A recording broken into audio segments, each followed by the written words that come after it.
बिस्मिल्लाहिर्रहमानिर्रहीम। अस्सलाम वालेकुम dear students, I hope you all are fine and safe. और आज हम मैथ्स के चैप्टर नंबर 2 स्टार्ट करेंगे, फैक्टर्स एंड मल्टीपल्स। सबसे पहले उसके लिए आपको जो है वो कुछ रूल्स हैं, क्योंकि यहाँ पे हमने बताना है कि कौन सा नंबर जो है ना वो किसके डिविजिबल है, यानी कि 2 के है, 3 के है, 5 के है, 10 के है, किस तरह से, ठीक है। तो वो आप कब बता सकते हो, जब आपको पता होगा कि डिविजिबिलिटी के क्या रूल हैं, यानी कि कौन सा नंबर किस तरह से कहाँ किस पे डिवाइड होता है, ठीक है। तो रूल नंबर 1 देखते हैं। Any number with 0, 2, 4, 6, 8 at the unit place is divisible by 2। यानी कि कोई भी अगर हमारे पास नंबर लिखा हुआ होगा ना और उसके अगर एंड पे आपके पास 0, 2, 4, 8 या 6 आ रहा होगा तो वो क्या होगा, डिविजिबल होगा किस पे, 2 पे, ठीक है। याद रखना है बाद पे कोई भी नंबर जो दिया हुआ होगा वो अगर उसके एंड पे, नंबर के एंड पे, जैसे कि अगर मेरे पास एक नंबर लिखा हुआ है 20, तो 20 के देखें एंड पे 0 आ रहा है ना, तो इसका मतलब है ये 2 पे डिविजिबल है। इसके अलावा अगर मेरे पास कोई नंबर लिखा हुआ है जैसे कि 36 है, चाहे वो कोई छोटा नंबर है चाहे कोई बड़ी वैल्यू है, वो मैटर नहीं करती है, लेकिन अगर एंड वाला उसका नंबर आपके पास 0, 2, 4, 8 या 6 होगा तो वो कौन सा होगा, डिविजिबल बाय 2 होगा, ठीक है।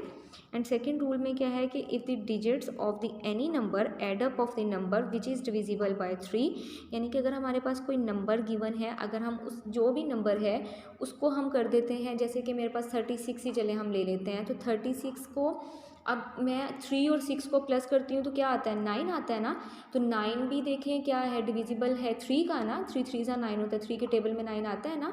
तो इसका मतलब है कि 36 जो है वो 3 का डिविजिबल है, यानी कि 36 जो है वो 3 पे चला जाएगा। किस तरह से मुझे पता चला, दोनों को मैंने प्लस किया, प्लस करने से जो वैल्यू आई वो भी 3 की क्या है, डिविजिबल है, यानी कि 9 आया ना, तो 9 भी जो है वो 3 का डिविजिबल है।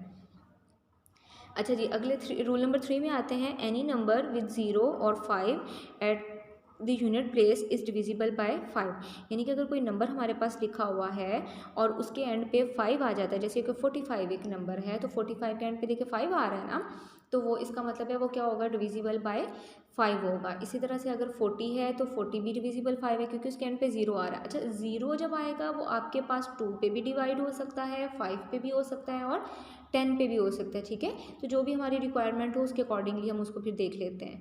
तो ठीक है, कोई भी नंबर जिसके एंड पे 0 होगा या 5 होगा वो क्या होगा, हमारे पास डिविजिबल बाय 5 होगा।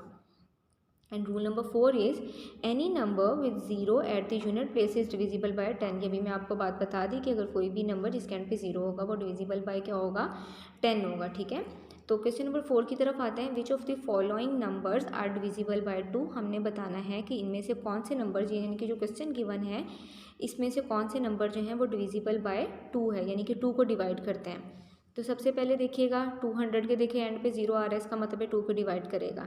126 के देखें एंड पे 6 आ रहा है ना, तो 6 भी जो है वो अभी मैंने आपको बताया कि वो 2 को डिवाइड करेगा, डिविजिबल बाय 2 होगा। उसके बाद देखिए यहाँ पे 7 आ रहा है, 7 की बात नहीं हुई ना हमारी, यहाँ पर भी 7 आ रहा है।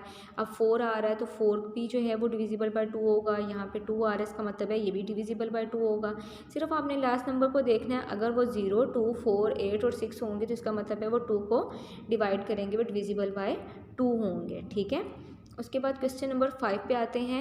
विच of the following numbers are divisible by 3। अब हमने 3 का बताना है, और रूल नंबर 2 में देखिए हमने क्या पढ़ा था कि 3 का बताने के लिए हम जो नंबर गिवन होते हैं उनको आपस में क्या करते हैं, प्लस करते हैं। प्लस करने से अगर वो नंबर जो हमारे पास आता है वो भी डिविजिबल बाय 3 होगा, तो इसका मतलब है ये नंबर जो गिवन है वो 3 पे डिवाइड हो सकता है। तो 6 + 2 कितना होता है, 8, 8 + 4 कितना हो गया, 12, एंड 12 इज डिविजिबल बाय 3, ठीक है। 3 4 12 होता है ना, तो इसका मतलब है कि ये जो नंबर है वह 3 को क्या करता है, डिवाइड करता है। इसी तरह से बी है और उसका दूसरा जो है थर्ड वाला वो है डी वाला, ठीक है।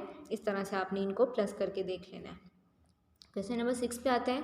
विच of the following number is divisible bye 5। अब देखें 5 का जो हमने रूल नंबर 3 पढ़ा था उसमें हमने पढ़ा था कि कोई भी नंबर जिसके एंड पे 0 आ रहा हो या 5 आ रहा हो तो वो क्या होगा, डिविजिबल बाय 5 होगा। तो अब देखें कौन कौन से नंबर है जिनके एंड पे 0 आ रहा है और 5 आ रहा है। एक तो ए वाले में आ रहा है, दूसरे में सी वाले में आ रहा है, और तीसरा जो है वो डी वाले में आ रहा है। तो ठीक है, तो ये हमने इसका आंसर लिख दिया। अब देखिए यहाँ पर 4 है ना, तो ये डिविजिबल बाय 5 नहीं होगा, क्योंकि डिविजिबल बाय 5 वो होते हैं जिसके एंड पे 0 आए या फिर 5 आए, ठीक है, क्लियर हो गया। अच्छा जी, उसके बाद क्वेश्चन नंबर 7 में है कि which of the following numbers are divisible by 10। अब हमने बताना है कि डिविजिबल बाय 10, और अभी हमने जब किया तो अभी आपको पता चला है कि डिविजिबल बाय 10 कौन से होते हैं, जिनके एंड पे 0 आता है। तो देखो यहाँ पे बी वाला होगा, सी वाला होगा, और इसके अलावा ई वाला होगा एंड एच वाला होगा, ठीक है, क्योंकि यही वो नंबर्स हैं जिनके एंड पे आपके पास 0 आ रहा है, ठीक है। इस एक्सरसाइज की क्वेश्चन नंबर 1, 2, 3 वो आपका असाइनमेंट है, होमवर्क है, वो आपने अपनी बुक में देख के आप जो है वो आंसर लिखने हैं, लगाने हैं, और उसको बहुत अच्छे से याद करना है, ठीक है। आपको अभी ये क्वेश्चंस में कॉन्सेप्ट क्लियर हो गया होगा, डिविजिबल बाय 2 क्या है, डिविजिबल बाय 3, 5 एंड 10 क्या है। इसी से रेलिवेंट जो है वो आपका क्वेश्चन नंबर 1, 2, 3 है। तो आई होप कि वो आप इजीली कर लेंगे अब, ठीक है।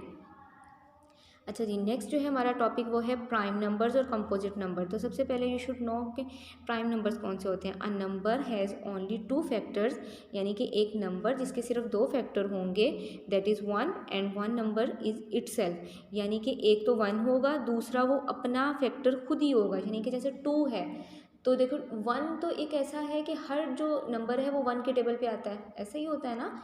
और एक जो है वो 2 जैसे है, तो 2 सिर्फ 1 के और 2 के टेबल में आते हैं, इसके अलावा कोई ऐसा टेबल नहीं है जिसके ऊपर 2 आता हो। इसी तरह से हमारे पास 3 एक ऐसा नंबर है जो 1 में तो आता ही आता है, 1 पे तो सभी जाएंगे, लेकिन इसके अलावा सिर्फ और सिर्फ वो अपने टेबल पे जाता है और किसी में भी नहीं आता। इसी तरह से 5 है, तो 5 भी देख लीजिए, 5 के अलावा किसी टेबल में नहीं आता ना, 1 के अलावा। 7 है, और उसके बाद हमारे पास क्या आ जाता है, 11 आ जाता है। तो ये सारे कौन से नंबर्स हैं, प्राइम नंबर्स हैं, यानी कि जो ऐसे नंबर जो 1 के अलावा सिर्फ और सिर्फ अपने टेबल में आते हैं और किसी टेबल में नहीं आते, ठीक है। यानी कि फिर इनके 2 ही फैक्टर हुए ना, एक तो 1 हुआ और एक वो इटसेल्फ, यानी कि वो खुद, यानी वो नंबर। कंपोजिट नंबर्स कौन से होते हैं। A number has more than 2 factors is called the composite number, यानी कि कोई ऐसा नंबर जिसके कोई से 2 या 2 से ज़्यादा फैक्टर्स हो जाते हैं। जैसे कि हम ले लेते हैं 4 को, तो 4 देखिए 1 के टेबल में भी आता है, 2 के टेबल में भी आता है, और 4 जो है वो अपने टेबल में भी आता है, यानी कि 2 से ज़्यादा हो गए ना उसके फैक्टर्स। तो इसका मतलब है कि 4 is a composite number. Similarly for 6, 8 और 9, इस तरह से सारे ये जो है वो 2 से ज़्यादा फैक्टर्स बनाते हैं, ठीक है। अच्छा जी, उसके बाद को प्राइम नंबर्स कौन से होते हैं। तो सबसे पहले हम देखते हैं को प्राइम नंबर्स।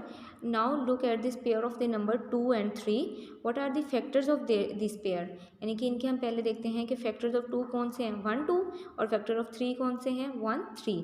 इसके अलावा तो कोई फैक्टर नहीं बनते ना, इसके अलावा कोई टेबल ऐसा नहीं जिसमें 2 आता हो, 3 आता हो, ठीक है। तो there is only 1 common factor here. यहाँ पर देखिए इनका दोनों के 2 के फैक्टर हैं 1, 2, 3 के फैक्टर हैं 1, 3, और इनके जो दरमियान देखिए सेम कॉमन फैक्टर जो है वो कौन सा है, 1 है। 1 इसमें भी है, 1 इसमें भी है, ठीक है। तो यहाँ पर जो है वो that common factor is 1। 2 number which have only 1 as their common factor, यानी कि कोई से 2 नंबर जिनके दरमियान में कॉमन फैक्टर सिर्फ और सिर्फ 1 हो, उसको हम क्या कहते हैं, को प्राइम नंबर्स कहते हैं, ठीक है। रिपीट करती हूँ, को प्राइम नंबर्स कौन से होते हैं। कोई से अगर 2 नंबर है मेरे पास, तो हम उसके सबसे पहले फैक्टर्स लिखेंगे। अगर उनमें सेम वाला जो है वो सिर्फ 1 वाला कॉमन फैक्टर आ रहा है, तो इसका मतलब है वो क्या है, आपस में को प्राइम नंबर्स हैं। जैसे कि अब नीचे एक और एग्जाम्पल है, आर 9 एंड 16 को प्राइम नंबर्स। तो सोल्यूशन देखिएगा, फैक्टर्स ऑफ 9 पहले हमने लिख लिया 1, 3, 9, और फैक्टर्स ऑफ 16 लिख लिया हमने 1, 2, 4, 8 एंड 16। ये सब टेबल्स में आता है ना 16। तो यहाँ पर देखो 1 इसमें भी है, 1 नीचे भी है 16 में, तो इसका मतलब है 1 इज़ अ को प्राइम नंबर्स, ठीक है। अब यहाँ पे आपका कॉन्सेप्ट बहुत अच्छे से क्लियर हो गया होगा कि प्राइम नंबर्स कौन से होते हैं, कंपोजिट नंबर कौन से होते हैं, को प्राइम नंबर्स कौन से होते हैं, ठीक है। तो इसी से रेलिवेंट इसकी एक्सरसाइज है, वो आपने अब आप खुद करनी है, वो आपका होमवर्क है। बहुत आसान सी एक्सरसाइज है, अच्छे से कॉन्सेप्ट अपना क्लियर करिएगा प्राइम नंबर्स का, कंपोजिट नंबर्स का और को प्राइम नंबर्स का। अगर आप अच्छे से इनकी डेफिनेशंस को याद कर लेंगे ना, तो वो क्वेश्चन बहुत आसानी से आप इजीली जो है वो सॉल्व कर लेंगे, ठीक है।